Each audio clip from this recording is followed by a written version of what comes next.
Hey guys, this is New Type Boy TCG here with another video. Today I'm going to be doing a kind of a reaction video to EspiraTCG's opinion on Gundam being a bad best of one game.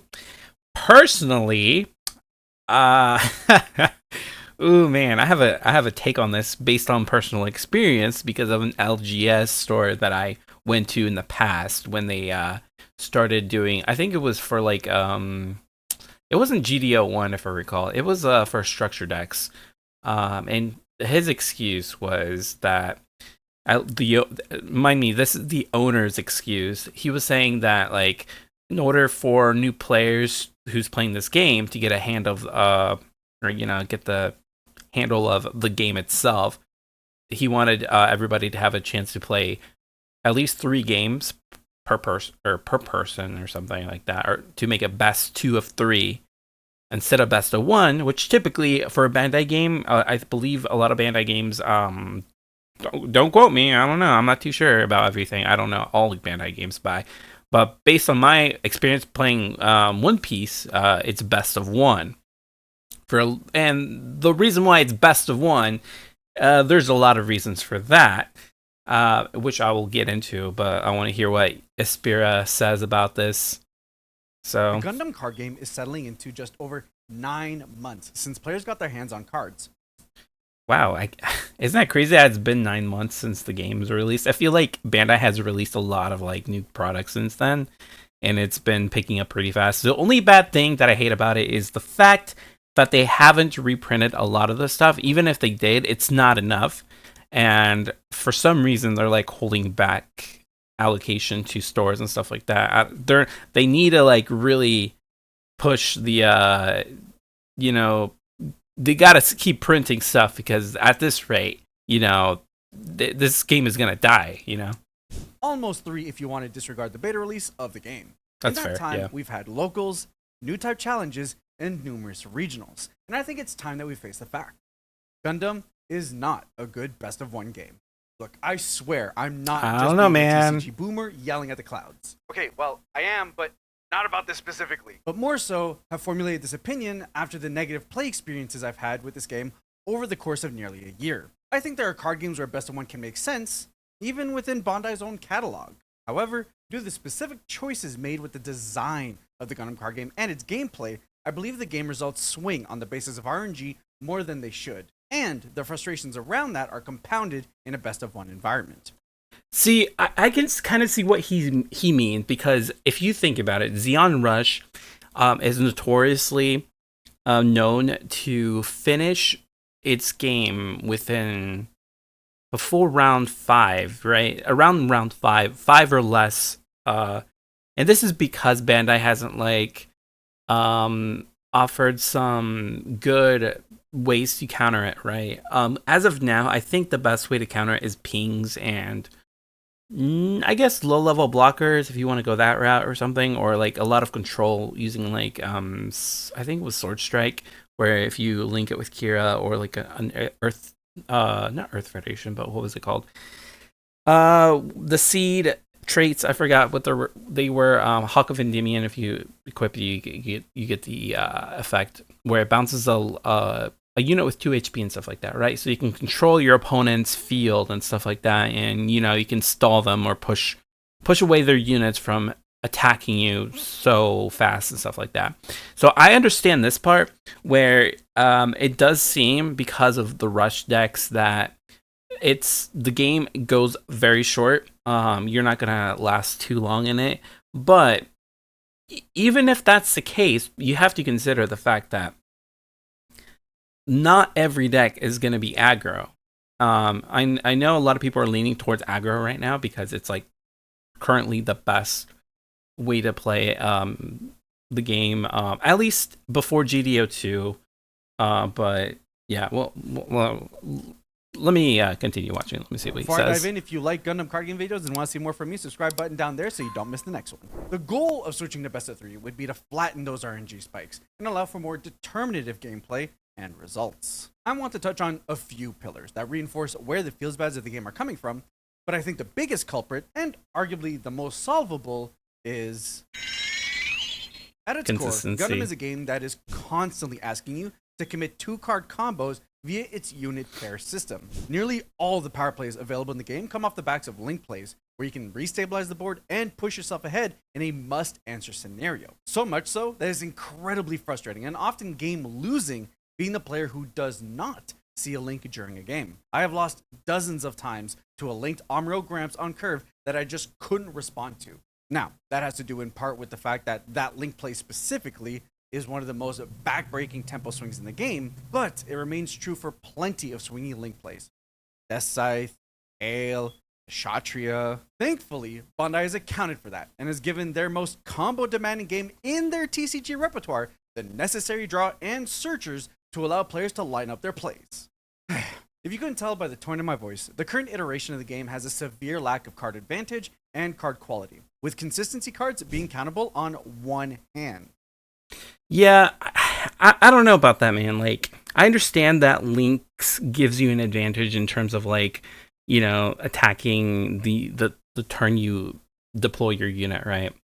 And I get that, but at the end of the day, you do have these consistency cards where it gives you like draw power and like makes your deck consistent, right, and stuff like that. And unfortunately, there are, like, for example, Overflow does have overall it's a better card than playing Strike Gundam, even though it's Strike Gundam as a unit. Overflow gets you 2 cards instead of just drawing one and discard one, right? And then Red has probably the worst draw power for consistency because, like, look at that, like, reveal as Neo Zeon and add it to your hand. Like, that's if you're lucky enough, right, if you're playing an all Zeon deck or whatever.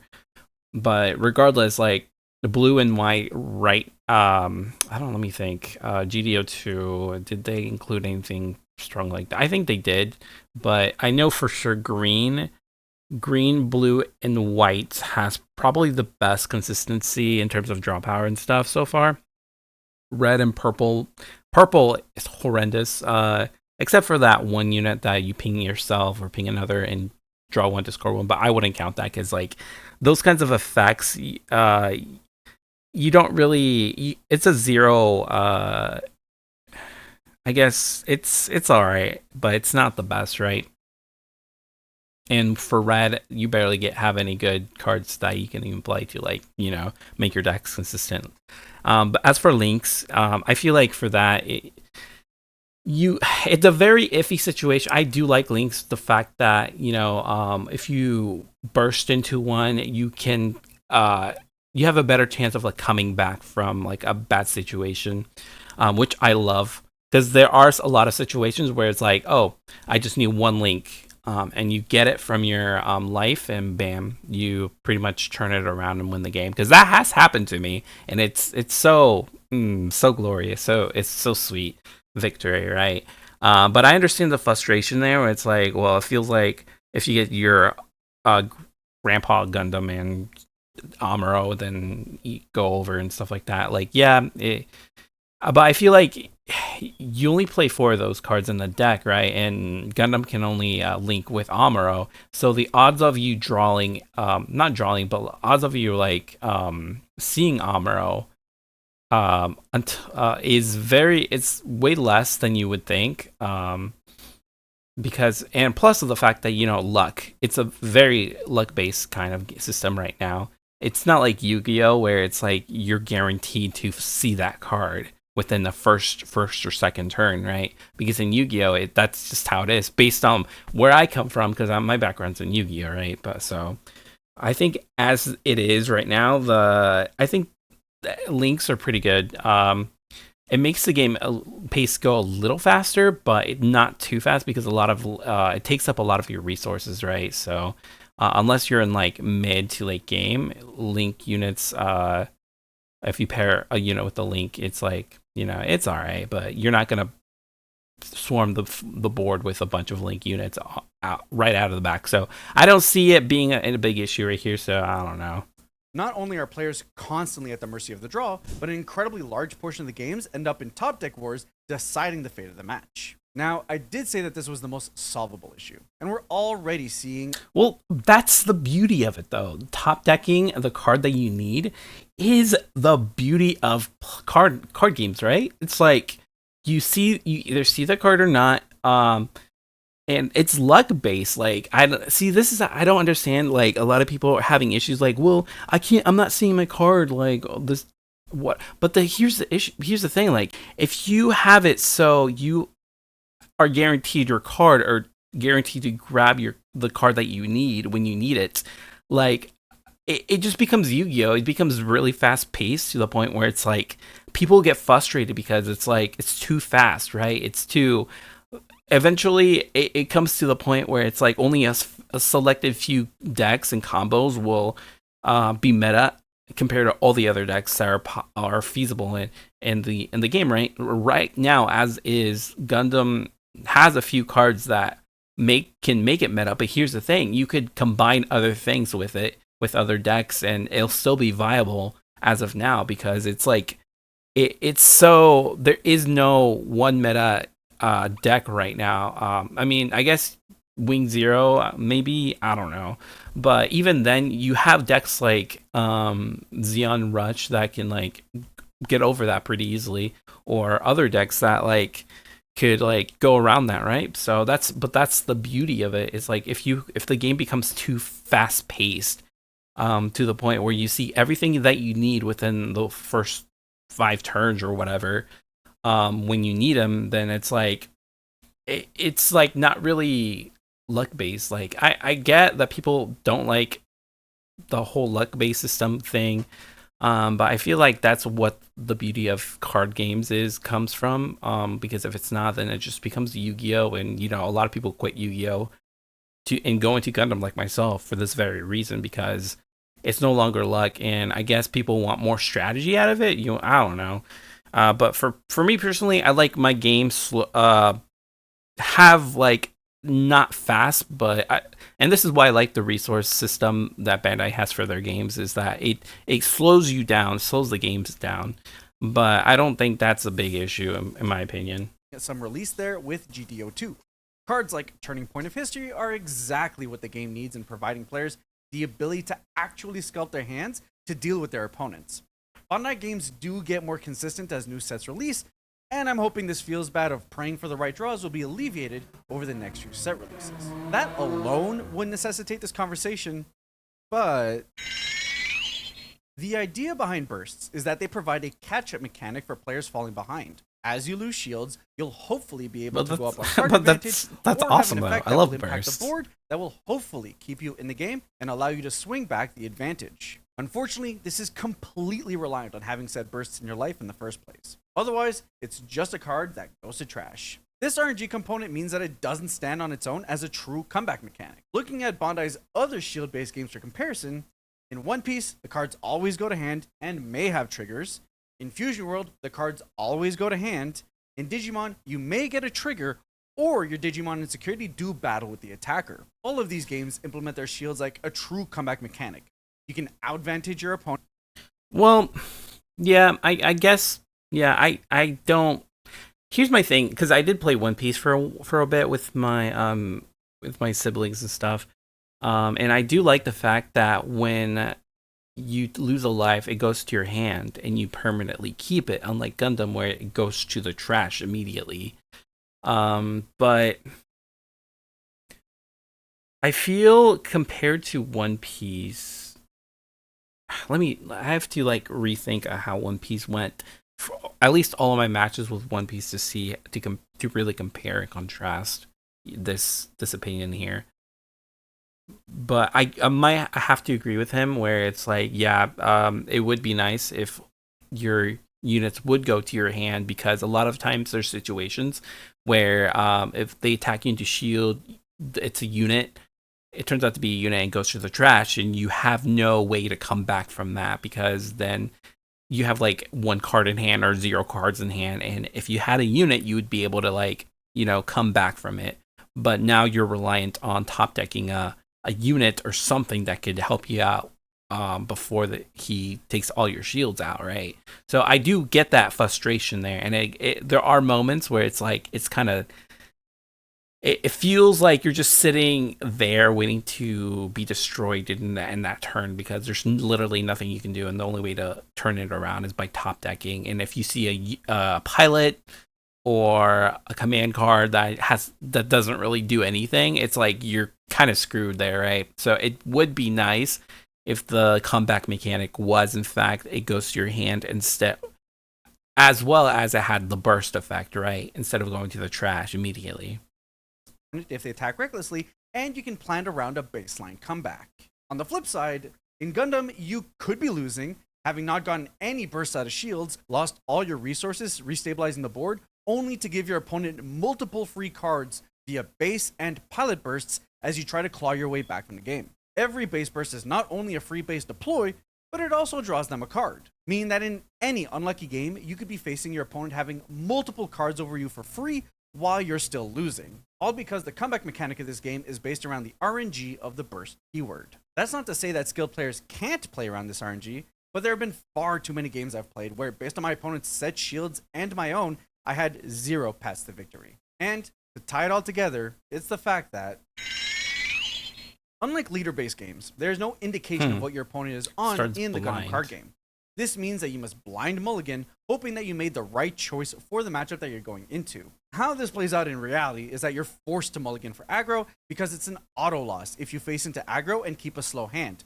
That may have actually been decent going into a control deck. Due to the nature of hidden deck games, we should be treating the competitive flow of this game more like MTG, Yu-Gi-Oh, or Pokemon than we would with One Piece, Fusion World, or even say Flesh and Blood, especially when you consider the advantage that competitive teams have at scouting the room for bigger tournaments. For the uninitiated, scouting is when you take note of what decks people are playing in the earlier rounds of a tournament to have an edge if you pair up with them later down the line.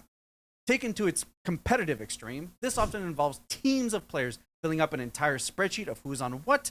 Naturally, I don't know. I feel like with the whole mulligan stuff, and you really have to know your deck. I know a lot of it is based on luck.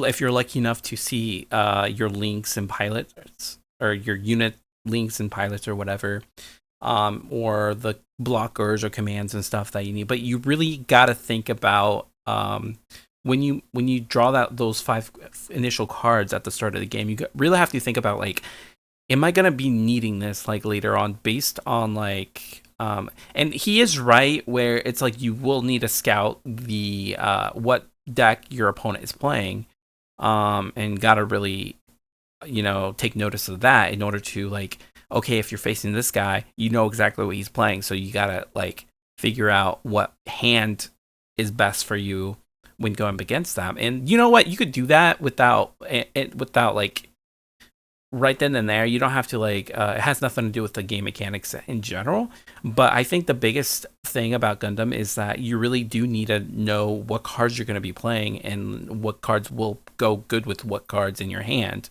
Otherwise, you'd have to take that risk and mulligan your hand to see if you're lucky enough to draw the cards that you need to have the advantage compared to your opponent. And sometimes that's not a bad, I don't see that as a bad thing, though. And in my opinion, I think that's just how luck based card games would work, because you gotta, either you're lucky enough to see cards that you need, or you take the chance, you take that chance to see if you'll draw into a pilot or to that one key card that you need in order for you to, do your combo or whatever in mid to late game or whatever like that. Because I know for Wing Zero, you don't want to see any of your, green cards until like mid to late game. And you want to see a lot of your blockers. So obviously it's so easy to see, to figure out, like, okay, yeah, this hand has enough blockers for me for the next few turns, so I'm going to keep. Otherwise, you're going to mulligan hoping to go into your blockers or see that overflowing affection stuff, so you can, like, get your hand more consistent. So I don't know. It's kind of iffy. I'm not complaining about the whole not being able to, like, complaining about the whole hand issue thing, but I do agree with him. Mulligans and game planning going that into future rounds. You do need a plan in leader-based games for that mostly by scouting. It's only really ever done for, like, tech cards, but in a hidden deck game, it's a massive advantage. Best of 3 solves this pain point by allowing both players the opportunity to go into a game 2 and potentially game 3 more informed and capable of making mulligan and gameplay decisions earlier on that lead to a more determinative result. And the determinative result is really what I'm after. I want as many matches of the Gundam card game to be decided by impactful, intentional play by both players. However, due to the way the game is designed and the available card pool, instead of games ending in a bang, they often peter out in a one-sided role. By implementing best of 3, we normalize the chances for RNG to be the deciding factor. Espira, best of 3 would take too long. Tournaments would never end. While I understand the concern, and trust me, I've been part of the organizer side of things far too often to not get it, based on the small sample data we can see from CardFest, we see that players can absolutely get 3 games of Gundam in within a reasonable amount of time. Sure, the odd control mirror will probably go to time, but that's true of any card game. MTG, Pokemon, and Yu-Gi-Oh! All manage double-digit rounds of best of 3 gameplay. I'm confident that Gundam's ability to do so in typical 8 to 9 rounds would be fine. And for what it's worth, I am mostly petitioning for this at the competitive level. While I personally don't... Yeah, well, I don't know, man. Like, from my experience, like, going back to what I don't know if I mentioned this in the beginning of the video. It's been I don't know. But I feel like best of 3... Well, I do understand competitively, like, if you go to, like, regionals or nationals or whatever they call it in Gundam, you do want to avoid having your opponent or these people scouting you out to see what you're playing, to see what's best for your hand and stuff like that. But here's the thing, that kind of stuff is like unavoidable. You cannot like avoid that, and he clearly states that, like, yeah, that's why he wants best of 3, right? But I don't know, it's very iffy because it's like, yes, I understand best of 3, but you do have those moments where if you win in that match, because of the fact that you know, unless you're playing aggro or some kind of like, you know, rush deck, if you and your opponent plays relatively mid to late game kind of decks, then you're gonna be waiting there for a little bit, right? Because especially when it's like, it's very tough because it's like my LGS, when they did like the best of 3 situation as well, and this is just an LGS though, and we were only like about 13 people ish that showed up for that. They it took literally, I think it was like 2 hours per round, which is insane. And there was like three rounds, I believe, which in my opinion was just absurdly insane. We were there. We started the event at 6:30ish, and it didn't really end till like almost 11. And I was like, damn, dude, I don't know if I want to do best of 3. So a lot of the players there, we were all mutually agreeing on, like, going against our opponents. We were like, hey, do you just want to do best of 1? Because best of 3 is just insane. Because it took 2 hours to finish one match, right? And a lot of people were just tired, you know, emotionally. I guess, I don't know emotionally, but I know mentally, I was like mentally tired because I just wanted to go home after being there for too long, right? Like, I think best of 1 kind of like best of 1 is like 30 minutes ish, which is a good amount of time for one match, right? So if you go best of 3, if you don't, unless you beat the guy within the second round, the first and second round, which could be up to an hour, it could go up to an hour and 30 minutes at minimum, right? Because at minimum, your match could be about 20 to 30 minutes.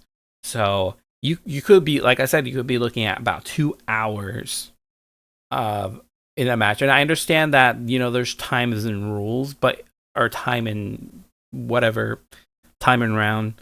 But the thing with that is that, let's say you won your first one, right? You go into your second one, and if the time in round is like 1 hour, or like 40 minutes, because I think in Yu-Gi-Oh it's like 42 minutes or something at nationals or whatever.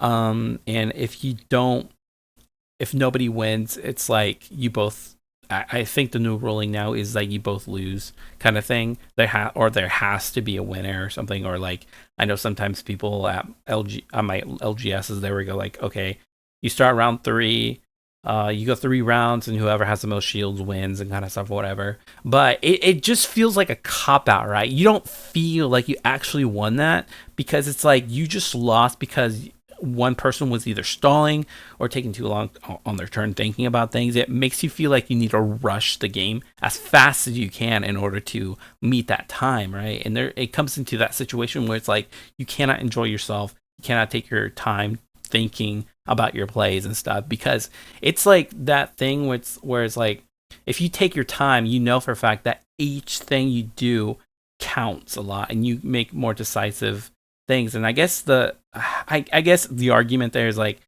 well, you should, as someone who's a competitive player, you should immediately like be able to make those decisions, like split second thing like that. But I don't know, man. Like, going fast in card games, like, I understand that's kind of the norm in a lot of other card games like Yu-Gi-Oh, but for Gundam, like for this kind of Bandai games, I feel like best of one is best, because you can take your time a little bit more to really think about what you're doing in the game and actually taking in the the environment thing, like, and really enjoying the game itself. So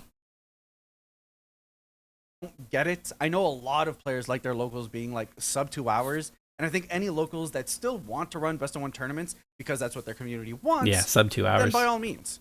I would just like the option to choose the way to play that gives the most opportunity for determinative gameplay. Oh, also, I know Bandai is allergic to them, but sideboards would be so sick. And as always, thank you to these fantastic patrons for... Yeah, I don't know, man. Like, I don't know, man. Best of 3.